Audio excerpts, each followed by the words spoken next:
નાની આંખો, મોટા સપના અને આ સપનાઓને અથાગ પરિશ્રમથી તેમણે સાકાર કરીને બતાવ્યા. જેઓ માની રહ્યા છે કે સુખ કમાણીમાં નથી પણ મદદમાં છે, સાચો વારસો સંપત્તિમાં નથી પણ સેવા અને માનવતામાં છે. આવા જ એક ઉદ્યોગપતિથી આજે તમને કરાવીએ રૂબરૂ કે જેમની સફર છે ખૂબ જ પ્રેરણાદાયી.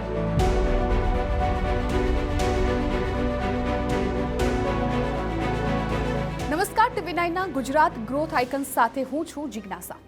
આજે અમારી સાથે Dipen safety and security services private લિમિટેડના ડિરેક્ટર દીપેન ગાંધી અમારી સાથે છે. Dipenbhai, welcome to TV9. નમસ્કાર મેડમ. દીપેનભાઈ શું કરી રહ્યા છે? સ્વાભાવિકપણે જે લોકોને ખ્યાલ નથી એ લોકોને સવાલ થાય, તો થોડો ઇન્ટ્રો એમનો અને એમની કંપનીનો આપી દઉં. Dipen safety and security services private limited સુરક્ષાના ક્ષેત્રમાં એક વિશ્વાસનું નામ છે. 18 વર્ષના વારસાને સાથે રાખીને અને 14થી વધારે રાજ્યોમાં હાજરી સાથે 150થી વધારે સમર્પિત સ્ટાફ સાથે આ સંસ્થા છે ભારતના સુરક્ષા ક્ષેત્રમાં એક આગવી ઓળખ અત્યારે બનાવી ચૂક્યું છે.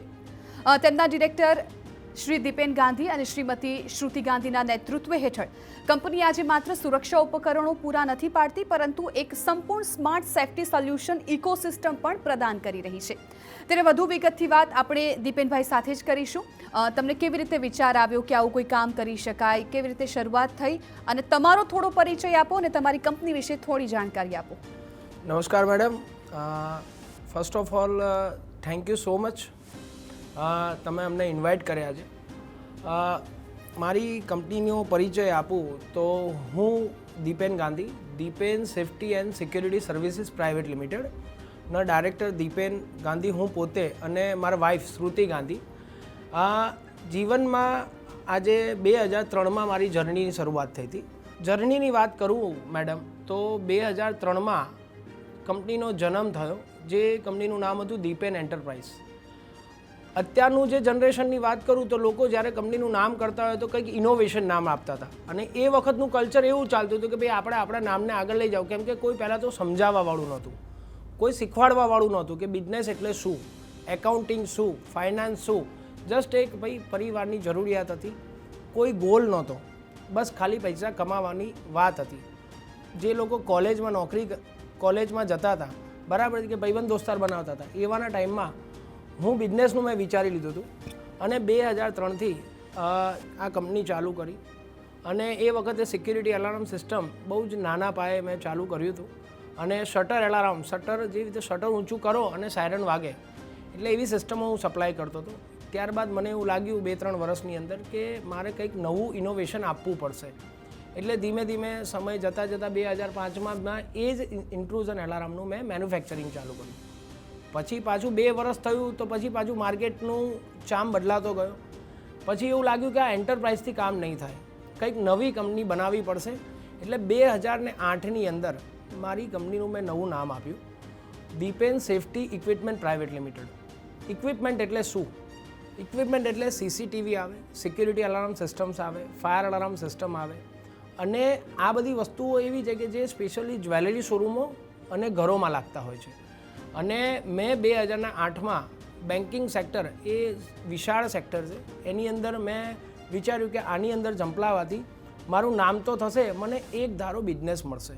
અને એ વખતે પહેલાં 2003ની વાત કરું તો હું સિંગલ હેન્ડ હતો. 2005માં 5 જણાનો સ્ટાફ થયો અને 2008ની અંદર હું 14 જણાના સ્ટાફ સાથે મેં મારી પ્રાઇવેટ લિમિટેડ કંપની ચાલુ કરી. અને 2008થી જે મેં રિધમ પકડી ત્યારથી લઈને અત્યાર સુધી 2025 થયો. અને રિસન્ટલી અમે લોકો 2008થી લઈને અત્યારે 2025 સુધીની અંદર અમે નવું પાછું બીજું નામ એડ ઓન કર્યું, Dipen safety and security services, જે અત્યારે તમે મારી જોડે વાત કરી એ રીતનું. એટલે દર વર્ષે હું કંઈક ને કંઈક જનતાને અને ઇન્ડસ્ટ્રીઝને કંઈક ને કંઈક નવું ઇનોવેશન આપતો ગયો. ઇનોવેશનમાં એમ વાત કરું, security alarm, fire extinguishers, building management solution, cash logistic service, main power services અને એનાલિટિક સોલ્યુશન. મારી કંપનીમાં મારા જર્નીની અંદર 15 વર્ષ 17 વર્ષ જૂના એમ્પ્લોયી છે, જે મારું નાક છે, મારી ઇજ્જત છે, જે જ્યારથી મારી જર્નીમાં જોડાયા ત્યારથી અત્યાર સુધી એ મારું ગ્રોથને લઈને અને એમના ગ્રોથને લઈને ખૂબ જ ચિંતિત છે. અને એ જ મને ઇન્સ્પિરેશન આપે છે કે સાહેબ તમે આગળ વધો અમે તમારી જોડે છીએ. બિલકુલ. એક જ વસ્તુ છે કે ગોડ ગિફ્ટેડ અને ટીમના અને માતા પિતાના આશીર્વાદ. શા માટે લોકો તમારી કંપનીની પસંદગી કરે? તમારી જે કંપની છે એ લોકોને શું વિશેષ પ્રોવાઈડ કરી રહી છે? વિશેષ પ્રોવાઈડ કરી રહે છે લાગણી, કે હું એક સિસ્ટમ ઇન્ટિગ્રેટેડ છું, સોલ્યુશન પ્રોવાઈડર છું. પણ દીપેન ગાંધી જ કેમ? દીપેન ગાંધી એક જ વ્યક્તિ કે વિશ્વાસનું નામ. દીપેન ગાંધી ચીટ નથી કરતા, બરાબર છે. અને જે કીધું, જે સોલ્યુશનની વાત કરી છે, એ સોલ્યુશન જે પેપરમાં લખેલું છે એ જ પ્રમાણે અમે તમને સોલ્યુશન પ્રોવાઈડ કરીએ છીએ. 24/7 24 કલાક 365 દિવસ બોલવાથી સર્વિસ નથી મળતી, સર્વિસ આપવાથી મળે છે. અને પ્લસ ગ્રીડી નથી, અમારે પૈસા નથી જોઈતા. પૈસા તો તમે અમને આપશો જ, પણ સર્વિસ આજે તમને જોઈએ એમ કરતાં હું વધારે તમને પીરસી આપું તો એ ખૂબ જ આનંદની વસ્તુ થશે. અને એટલે જ અમે લોકો અત્યારે ગણતરીના 2.5 વર્ષની અંદર, તમે વિચાર નહીં કરો, 2.5 વર્ષની અંદર 14 સ્ટેટ, એક યુનિયન ટેરેટરીની અંદર અમે લોકો કંપની આગળ લઈ ગયા છે. દીપેનભાઈ, સર્વિસની સાથે સાથે લોકોને કંઈક નવું પણ જોઈતું હોય છે, કેમ કે માર્કેટમાં કોમ્પિટિશન વધી છે. તો તમારી કંપની છે એ કઈ એવી ટેકનોલોજીના આધારે અત્યારે આગળ વધી રહી છે? ટેકનોલોજીની વાત કરીએ તો અત્યારે માર્કેટમાં એનાલિટિક્સ બહુ જ મોટું નામ ચાલ્યું છે. અમે લોકો 2003થી 2023 સુધીની અંદર CCTV, intrusion alarm, fire alarm, fire extinguishers, building management solution, અત્યારે અમારી જોડે લેટેસ્ટ છે હેલ્થ મોનિટરિંગ સોલ્યુશન્સ અને છે કેશ લોજિસ્ટિક સર્વિસીસ. આ નવું દર 2 વર્ષે હું એડ ઓન કરતો હોઉં છું કે એ ટેકનોલોજી એવી છે કે તમે આંખના પલકારે તમે વિચારો કે મારા ઘરે શું થઈ રહ્યું છે, મારે ઇન્સ્ટાગ્રામ ઉપર મારે ફોટોઝ જોઈએ છે. મારા મધર ફાધર, હું અમેરિકા છું પણ મારા મધર ફાધર અમદાવાદમાં બેઠા છે, તો એમને 3 વાગ્યાનો દવાનો ટાઈમ છે, 3 વાગે દવા લીધી કે ના લીધી, અને એમણે જેવી દવા લીધી એવું તરત એમને ફોટોગ્રાફ્સ મળી જાય.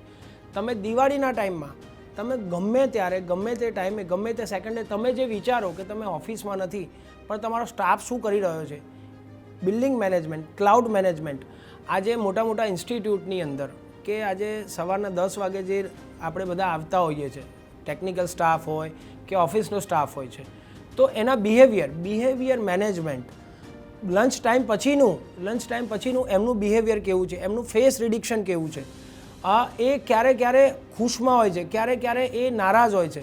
તો આ જે સોલ્યુશન્સ છે, જે અમારું નામ છે, આજે એક જ વસ્તુ છે મેડમ, 14 સ્ટેટની અંદર જે નામ વધ્યું છે સોલ્યુશન, કે અમે તમને ફીલ કરાવીએ છીએ, તમે સમજો, તમે કહો, તમારા દિલની વાત કહો, અમે તમને એ વસ્તુ સોલ્યુશન પ્રોવાઈડ કરીને આપશું. અને એ બી ગણતરીની સેકન્ડોમાં, ગણતરીના કલાકોની અંદર અમે તમને રિઝલ્ટ આપીએ છીએ, સોલ્યુશન પ્રોવાઈડ કરાવડાવીએ છીએ. થોડી વાર પહેલાં તમે ભગવાનનો ખૂબ આભાર માન્યો, એટલે તમે આધ્યાત્મિક વ્યક્તિ તો છો જ, અને તમારા નજીકના વ્યક્તિઓ પાસેથી પણ અમે સાંભળ્યું છે કે તમે ઓફિસ કરતાં મંદિરમાં વધુ હોવ છો. તો આ બાબતો પાછળ તમારા વિચારો શું છે? કે મેં તમને કીધું હતું કે 2018માં મારે જ્યારે પેરાલિસિસનો એટેક આવ્યો હતો, ત્યારબાદ થોડુંક મારું જીવન ચેન્જ થયું હતું કે પૈસા કમાવાથી કર્મ નથી કમાવાતું. અને મારા માતા પિતાના આશીર્વાદ ને ગુરુજીના આશીર્વાદથી મારા ફાધરનું સપનું હતું કે અમારા ગામડે એક મંદિર હોવું જોઈએ. એટલે 4.5 થી 5 વર્ષ પહેલાં અમે એક મંદિરની સ્થાપના કરી. મારા માતાજીનો મઢ છે, ત્યાં મંદિરની અંદર અમે દર મહિને નવચંડી યજ્ઞ કરાવડાવીએ છીએ. ત્યાં ગામડાના બાળકોને અમે લોકો 120 થી 130 બાળકોને અમે લોકો જમાડીએ છીએ, કન્યા ભોજન કરાવડાવીએ છીએ. એટલે એ માતાજીના સ્વરૂપને આજે નમન કરીને દર મહિને હું પૂજા અર્ચના કરું છું. અને એનાથી જે ખુશી મળે છે, જે બિઝનેસથી મળતી નથી. બહુ ટાઈમ પહેલાં, 3-1 વર્ષ પહેલાં કાલુપુર સ્ટેશન જતો હતો, તો એ વખતે આમ વિચાર કરું કે હું આજે મારો બર્થડે હોય, જન્મદિવસ હોય, મારા દીકરાનો જન્મદિવસ હોય, મારા મધરનો જન્મદિવસ હોય, તો હોટલની પાછળ આપણે એક હોટલમાં જઈએ તો 4,000 થી 5,000 રૂપિયાનું બિલ થાય. અને આજે એ વખતે મને વિચાર આવ્યો કે હું આ શું કરી રહ્યો છું. એ વખતે જસ્ટ મારા ગુરુજીની પ્રેરણાથી અને જસ્ટ ગોડ ગિફ્ટેડ મેં ખીચડી ઘર ચાલુ કર્યું, જે અત્યારે 3.5 વર્ષ થઈ ગયેલા છે. મહિનામાં 4 રવિવાર આવે છે, દર રવિવારે 250 થી 300 બાળકોને અમે લોકો ખીચડી ખવડાવીએ છીએ. અને એ જે આનંદ છે એ પૈસા કમાવાથી કંઈક અનેરો છે. અને એક જ વસ્તુ છે કે હું ભગવાનને એટલો રાજી કરું, હું નાની દીકરીઓને, નાના દીકરાઓને એટલો રાજી કરું કે મારો ઉપરવાળો પરમાત્મા બી કહે કે ભાઈ તું જન્મ તે જે આજે મનુષ્ય જન્મ છે 84 લાખ યોનિમાંથી એક મનુષ્ય જન્મ મળ્યો છે, તો હું જેટલા વર્ષ જીવું એટલા વર્ષ કુદરતને અને ભગવાનને સમર્પિત થઈને રહું. એ આદેશ સાથે અને એ વિશ્વાસ સાથે હું આગળ વધી રહ્યો છું. બિલકુલ. એટલે સર્વિસની સાથે સાથે તમે લોકોને સેવા પણ હા. પૂરી પાડી રહ્યા છો. ફ્યુચર પ્લાનિંગ શું છે? આગળ તમે કયા એવા ગોલ નક્કી કર્યા છે કે જે હજુ પણ તમારી કંપનીએ સર કરવાના છે? મારો વિચાર એવો છે કે હું સ્કિલ સેન્ટર ડેવલપ કરું, મારી પોતાની ઇન્સ્ટિટ્યૂટ નવી બનાવું, રોજગારી એવી ઊભી કરું કે CCTV, security alarm systems, fire alarm system, analytic solutions જે ભણે છે, હવે એને ખબર નથી કે આની ટેકનિકલ ઇન્સ્ટિટ્યૂટ ક્યાં છે, એ મારે સ્થાપવી છે. આ મારું વિઝન છે. અને 14થી વધારે રાજ્યોની અંદર સુરક્ષાના ક્ષેત્રમાં અને ગુજરાતને અને ભારત સરકારને મારું નામ અને મારી કંપની કેવી રીતે આગળ લઈ જઈ શકે, જેઓ આજે તમે સમજો કે દરેક મોટી કંપનીઓ સ્કિલ સેન્ટર્સ ડેવલપ કરે છે. બિઝનેસ તો કરી લઈશું મેડમ, પણ આજે ટીમ, આજે મોદી સરકાર, નરેન્દ્રભાઈ દામોદરદાસ મોદી, આજે જે એમણે 2001ની અંદર 7 ઓક્ટોબરના દિવસે જ્યારે મુખ્યમંત્રીના શપથ લીધા હતા, ત્યારે ખબર નહોતી કે 2025માં ગુજરાત કેવું હશે. તો આજે હું આપના આ મીડિયાના માધ્યમથી અને ટીવીના માધ્યમથી બસ મારો વિચાર વ્યક્ત કરીશ અને મારું વિઝન એક જ કે ગણતરીના હવેના 10થી 20 વર્ષની અંદર કંપની એક સફળતાના શિખરો સર કરે. અને આજે મારી જોડે 150થી વધારે સ્ટાફ છે, તો 1000થી 1500 વ્યક્તિઓને રોજગારીની તક મળે અને આ વિઝન સાથે મારે આગળ વધવું છે. દીપેનભાઈ, આપનો ખૂબ ખૂબ આભાર. તમારી Thank you so સફર much. છે અમારા દર્શકો સુધી પહોંચાડી એના માટે. Thank you so much. એટલે સાચા અર્થમાં defence safety and security services private limited છે આજે સુરક્ષાના ક્ષેત્રે માત્ર જરૂરિયાતો પૂરી નથી પાડતી, પરંતુ રાષ્ટ્રીય સ્તરે સુરક્ષા અને સંસ્કૃતિને પણ એક નવી દિશા આપી રહી છે. આવી જ પ્રેરણાદાયી સફર આગળ પણ આપના સુધી પહોંચાડીશું. હાલ બસ આટલું જ. નમસ્કાર.